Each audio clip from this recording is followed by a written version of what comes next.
جس کے دل میں کسی مسلمان کے بارے میں کینہ ہو شب برات میں نہیں بخشا جائے گا. ساری دنیا بخشی جائے گی، وہ کم وقت اس رات میں بھی رہ جائے گا.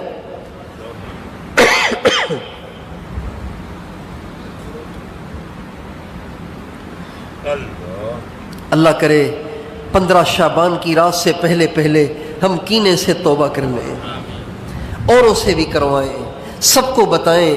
کیا کرو گے دل میں کینہ رکھ کے؟ اگر اس کا کچھ بگڑ بھی گیا تو آپ کو اس سے کیا فائدہ ہوگا؟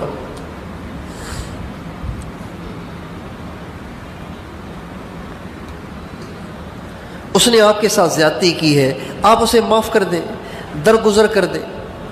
انتقام لے کے کیا کریں گے آپ؟ انتقام لینے سے اگر کوئی کسی پہ زیادتی ہو پھر وہ اس سے بدلہ لے لے، تو بدلہ لینے سے کیا اپنا جو نقصان ہوا ہے وہ واپس آ جاتا ہے؟ بتائیے. ہاں جی، انتقام لینے سے اپنا نقصان واپس آ جاتا ہے؟ ایسے تو نہیں ہوتا. بس ایک اندر کی آگ ہے جو ٹھنڈی ہوتی ہے، اور تو کچھ بھی نہیں ہوتا.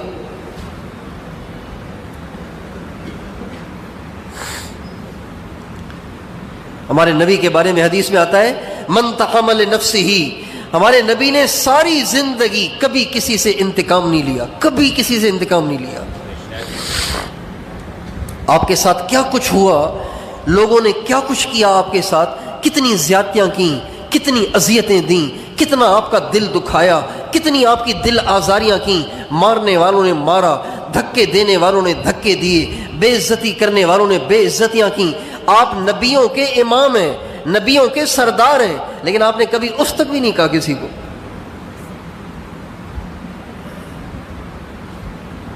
پتہ نہیں کیوں ہم مسلمان چھوٹی چھوٹی باتیں دل میں لیے بیٹھے رہتے ہیں اور پھر اس کی کھچڑی پکاتے رہتے ہیں، اچار بناتے رہتے ہیں اور اپنے دل کی دنیا کو برباد کرتے رہتے ہیں، اللہ پاک کی رحمت سے محروم کرتے رہتے ہیں اپنے آپ کو.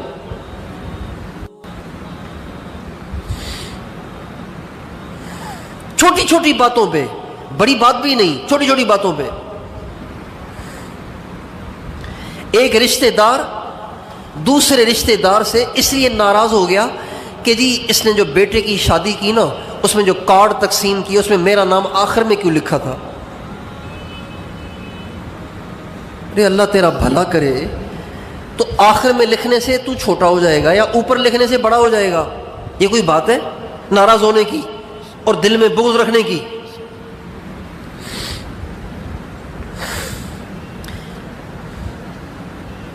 بچوں کی شادیاں کرتے ہیں لوگ، اب اس میں دعوتیں تقسیم ہوتی ہیں، تو انسان کا حافظہ ہے، کوئی کمپیوٹر تو نہیں ہے.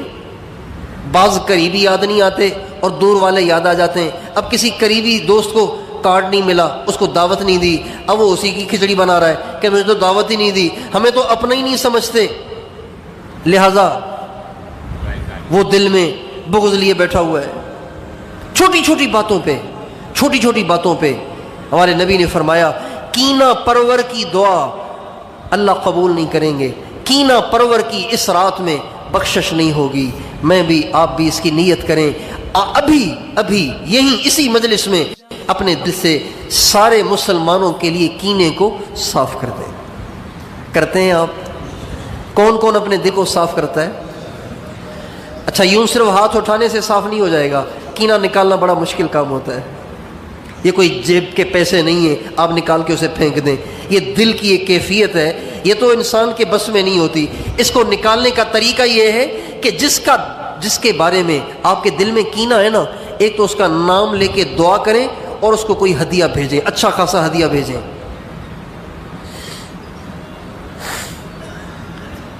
500 روپے کلو والی مٹھائی، 800 روپے کلو والی مٹھائی، 1 کلو ڈبہ لے کے خود اس کے گھر جا کے دے کے آ جائے کہ جی یہ میں آپ کے لیے لایا تھا، کافی دن ہو گئے تھے ملاقات ہوئے. یہ نہ سوچیں میری ناک نیچی ہو جائے گی، میری مونچھ نیچی ہو جائے گی، میری عزت گھٹ جائے گی. اگر انا کا مسئلہ بنایا تو شب برات کی بخشش سے محروم ہو جائیں گے. یہ کینے کو صاف کرنے کا طریقہ ہے. نام لے کے دعا کریں اور کوئی اچھا خاصا ہدیہ دے.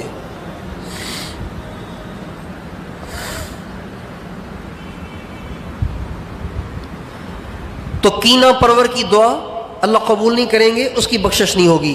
تیسرا شخص جس کی اس رات میں بھی بخشش نہیں ہوگی وہ ہے جو رشتہ داروں سے تعلق توڑے ہوئے ہے۔ رشتہ داروں سے مراد، سنیے، رشتہ داروں سے مراد ماں اور باپ کی طرف سے جو رشتہ دار بنتے ہیں، مثلا باپ کی طرف سے چچا، تایا اور پھوپھی اور ان کی اولادیں، ماں کی طرف سے ماموں، خالہ اور ان کی اولادیں، یہ رشتہ دار ہیں۔ ان میں سے کسی سے بائیکاٹ کیا ہوا ہے، تعلق توڑا ہوا ہے، آنا جانا بند کیا ہوا ہے، لینا دینا بند کیا ہوا ہے، شب برات کی بخشش سے محروم ہو جائے گا، نہیں بخشے گا اللہ اسے شب برات میں، چاہے لمبے سجدے بھی کر لے، چاہے اپنے مصلی کو آنسوں سے گیلا بھی کر لے، اللہ اس کو معاف نہیں کرے گا۔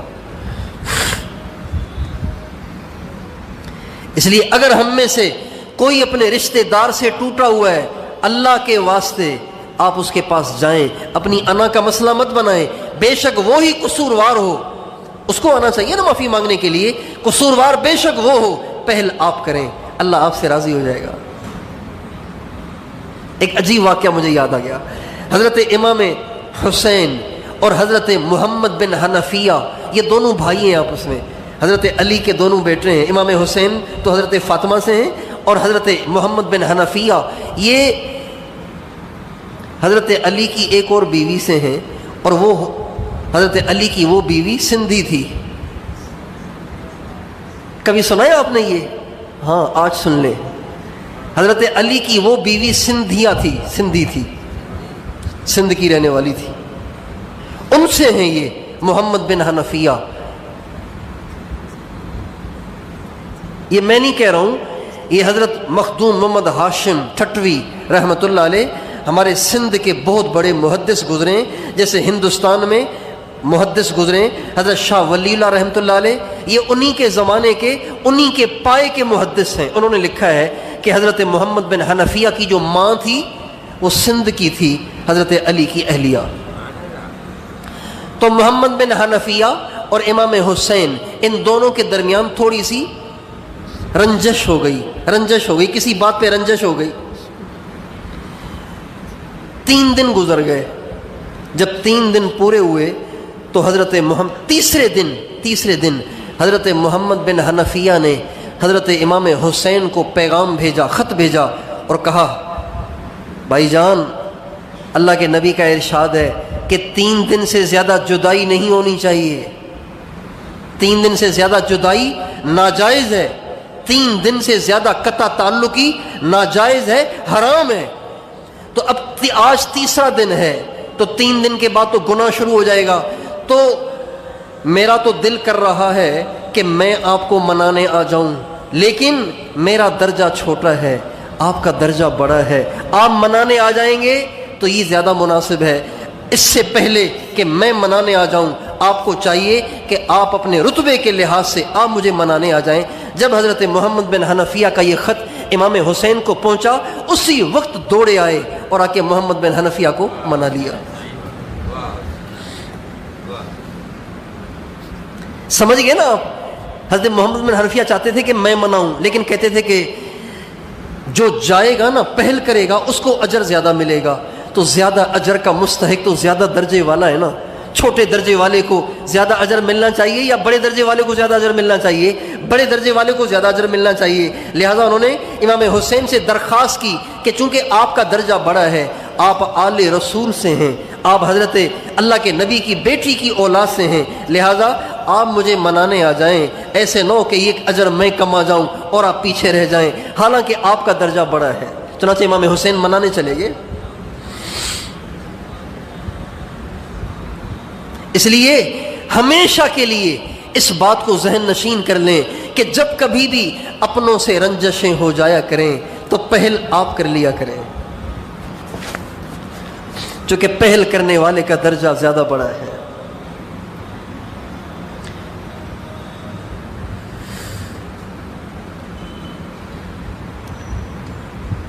اور جو آدمی ایسا ہو کہ اس سے بخشش، اس سے معافی مانگی جائے، پھر بھی وہ معاف نہ کرے، اس کے لیے تو بڑی سخت وعید ہے. اس کے لیے تو دوزخ کا فیصلہ ہے. جس سے معافی مانگی جائے اور وہ کہے میں معاف نہیں کروں گا، جو کرنا ہے کر لو، اس کے لیے تو جہنم کا فیصلہ ہے. تو اس لیے قطع رحمی کرنے والے کو اللہ اس رات میں نہیں معاف کرے گا. تو آپ کے رشتہ داروں میں، آپ کے متعلقین میں، آپ کے علاقے میں کہیں کوئی ایسا ہو کہ جو قطع تعلقی کرنے والا ہو، رشتہ داروں سے تعلق توڑنے والا ہو، اس کے پاؤں پڑھ کے اس کو سمجھائیں. ایسے نہ ہو کہ اس رات میں اگلے سال کے مرنے والوں میں آپ کا نام ہو اور بخشش نہ ہو، تو کیا کرو گے مرنے کے بعد؟ اور ماں باپ کے نافرمان کو بھی اللہ اس رات میں معاف نہیں کرے گا. جو ماں باپ کا نافرمان ہے، ماں باپ کی نافرمانی کرنے والا، اللہ اس کو بھی معاف نہیں کرے گا. جس کی ماں کا دل اس سے دکھا ہوا ہے، باپ کا دل اس سے دکھا ہوا ہے، شب برات کی بخشش میں اس کا کوئی حصہ نہیں، وہ محروم ہے. اس لیے اگر کسی کی ماں کسی سے دکھی ہے، کسی کا باپ کسی سے دکھی ہے، دونوں دکھی ہیں، ان کے پاؤں پڑ کے گلے لگا کر ان کی خدمتیں کر کے ان کی دعائیں لیں، ان کا دل خوش کریں. اللہ شب برات کے دن، اب اللہ شب برات میں بخشے جانے والوں میں ہمیں بھی شمار کر دے گا. ماں باپ کا نافرمان شب برات میں نہیں بخشا جائے گا. اور ہمارے نبی نے فرمایا ناحق قتل کرنے والا اس کو بھی اللہ شب برات میں نہیں بخشے گا. یعنی قاتل کو اللہ نہیں بخشے گا. اور ہمارے نبی نے فرمایا اللہ شرابی کو نہیں بخشے گا، شرابی کو بھی اس رات میں نہیں بخشے گا. شب برات میں اگلے پیر کو جو رات آئے گی، منگل کی رات، پیر کا دن، شب برات 15 شعبان کی رات کو نہیں بخشے گا. ہم اپنے دائیں بائیں دیکھیں، ہمارے علاقے میں کون ایسے نوجوان ہیں جو شراب کے نشے کے عادی ہیں. ان سے توبہ کرائیں، ان کے پاؤں پڑھ کے منت سماجت کریں، اللہ کے واسطے توبہ کرو، ورنہ شب برات کی بخشش سے محروم ہو جاؤ گے. شراب کے عادی کی اللہ بخشش نہیں کرے گا. اور ہمارے نبی نے فرمایا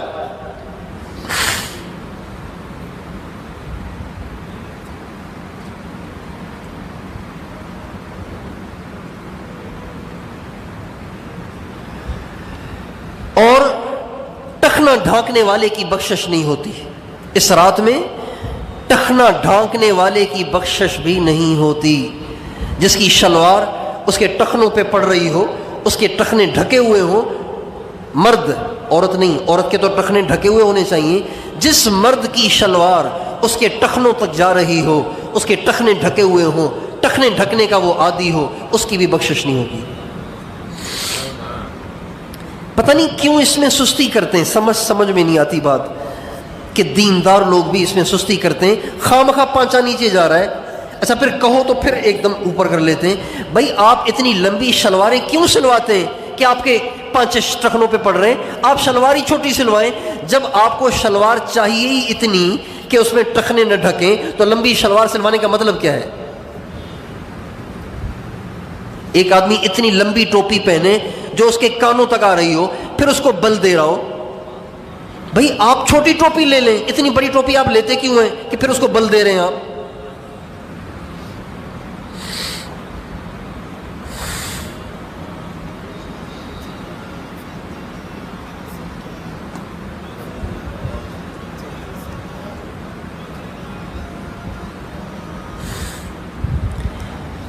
ٹخنے ڈھانکنے والا مرد شب برات میں اس کی بخشش نہیں ہوگی. اور میوزک سننے والا، میوزک بجانے والا، اس کی بھی شب برات میں بخشش نہیں ہوگی. میوزک سننے والا، میوزک بجانے والا، اس کی بخشش بھی نہیں ہوگی. شب برات میں جب ساری دنیا کے گناہ گاروں کی بخشش کے فیصلے ہوں گے، یہ محروم ہو جائے گا. ضروری نہیں ہے کہ وہ جان کے سنیں. بہت سے لوگوں نے اپنے موبائلوں پہ ٹونیں لگائی ہوئی ہیں، پتہ ہی نہیں کہ یہ میوزک ہے، بس جو ہی فون آتا ہے ایک دم ڈسکو آواز شروع ہو جاتی ہے اور پھر وہ جلدی جلدی جیب میں ہاتھ ڈال کے اس کو دبا رہے ہوتے ہیں. بھائی آپ ٹون کیوں نہیں سوچ سمجھ کے رکھتے؟ جب موبائل کو استعمال کرنا نہیں آتا تو رکھا کیوں ہے آپ نے؟ اسٹیئرنگ پہ بیٹھ جاتے ہیں پھر جا کے گاڑی کسی کی دیوار میں مارتے ہیں، تو آپ اسٹیئرنگ پہ بیٹھے کیوں بھائی؟ سیکھو تو صحیح ڈرائیونگ کرنا پہلے.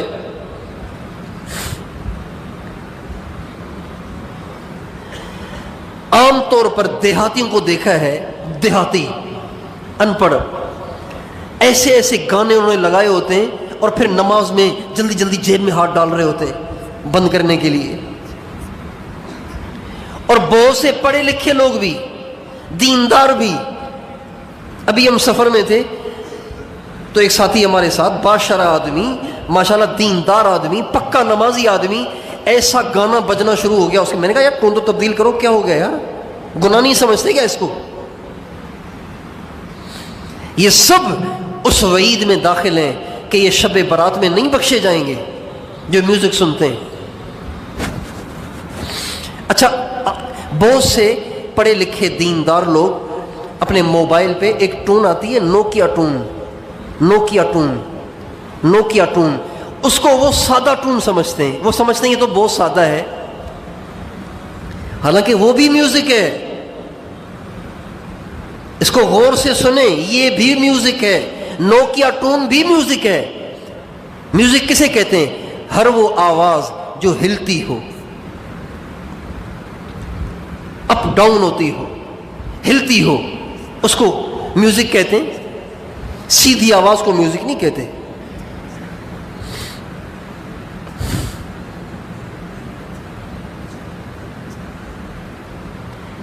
تو آپ سارے کے سارے اپنے موبائل کی ٹون چیک کریں کہ کہیں شب برات کی بخشش سے محروم نہ ہو جائیں. آپ کی امی، آپ کے ابو، آپ کے بچے، آپ کے بھائی، آپ کی بہنیں کہیں شب برات کی بخشش سے اسی میوزک کی وجہ سے محروم نہ ہو جائیں. میوزک صرف فلم کی میوزک ممنوع نہیں ہے، صرف انڈیا کے گانے کی میوزک ممنوع نہیں ہے، ہر میوزک ممنوع ہے. اور ہمارے نبی نے فرمایا میوزک سے ایسے نفاق پیدا ہوتا ہے جیسے پانی سے زمین میں پودے اگتے ہیں. آپ جائیں گے نا کراچی، بارش کے دنوں میں کراچی جائیں گے نا تو دائیں بائیں دونوں طرف کی سڑکیں ایسی ہری بھری ہو جاتی ہیں جیسے مری میں پھر رہے ہیں. آپ بارش کے دنوں میں تھر پار کر چلے جائیں گے، یہ تھر پار کا ریت سارے کا سارا گھاس سے بھرا ہوا ہوتا ہے. لوگ گھومنے جاتے ہیں بارش کے دنوں میں تھر پار کر، بالکل ہرا بھرا ہو جاتا ہے بارش سے. جیسے پانی سے پودے اگتے ہیں اور بنجر زمین آباد ہو جاتی ہے، ہمارے نبی نے فرمایا بالکل اسی طرح سے میوزک سننے سے دل میں نفاق پیدا ہوتا ہے. میوزک سننے والا ایک آخر منافق بن جاتا ہے. نفاق پہ مر گیا تو کیا بنے گا؟ اس لیے میوزک سے بچیں. اور حدیث میں آتا ہے کہ شب برات میں جو لوگ نہیں بخشے جائیں گے ان میں سے ایک ٹیکس وصول کرنے والا بھی ہے. ٹیکس وصول کرنے والا، بھتہ لینے والا، ٹیکس وصول کرنے والا، وہ بھی اس رات میں نہیں بخشا جاتا.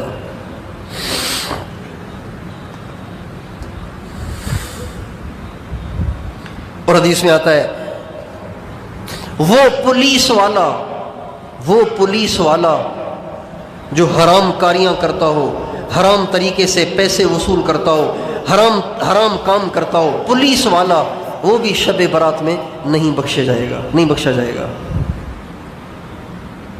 پولیس والا جو حرام کام کرتا ہو، حرام کاریاں کرتا ہو، وہ بھی نہیں بخشا جائے گا.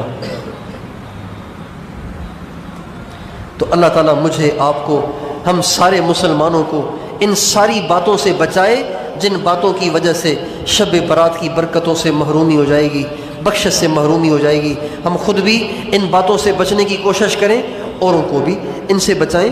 کریں گے کوشش انشاءاللہ.